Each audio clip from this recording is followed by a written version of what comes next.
The position of women in Islam. Islam has honored women and freed them from servitude and subordination to men. It has also liberated them from being a cheap commodity with no respect or honor whatsoever. Examples of forms of respect Islam shows to women include the following. Islam grants them the right to inheritance, allocating them equitable shares with men, which sometimes differ under certain circumstances depending on their relationship with others and the financial obligations they have to discharge.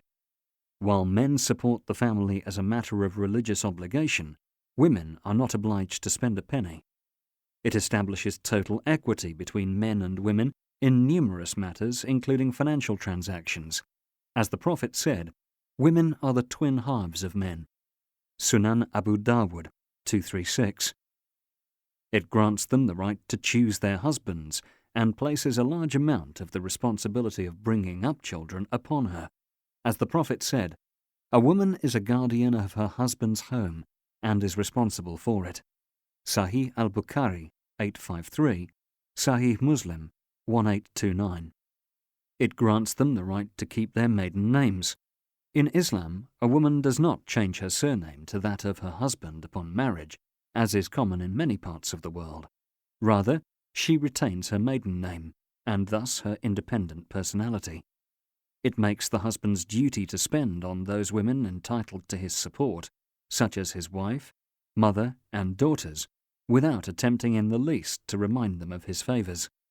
It stresses the importance of helping weak women who are in need of support, even if they are not one's relatives, and urges its followers to engage in such a noble act, regarding it one of the meritorious deeds in the sight of Allah. The Prophet said, "The person who looks after a widow or a poor person is like a warrior who fights for Allah's cause, or like one who performs prayers all night without slackness and fasts continuously and never breaks his fast." Sahih al-Bukhari 5661, Sahih Muslim 2982. Women that Islam enjoins Muslims to look after. The mother. Abu Hurairah narrated that a man once asked the Prophet, "To whom should I show kindness most?" "Your mother," he replied. The man said, "Then who?" The Prophet again said, "Your mother." The man further asked, "Then who?" The Prophet replied, "Your mother." The man asked again, "Then who?"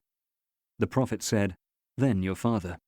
Sahih al-Bukhari 5626, Sahih Muslim 2548. The daughter. Uqba bin Amr narrated that he heard Allah's Messenger say, "Whoever has 3 daughters and he remains patient with them, provides for them, and clothes them from his money, they will be a shield for him from hellfire on the day of resurrection." Sunan Ibn Majah 3669. The wife.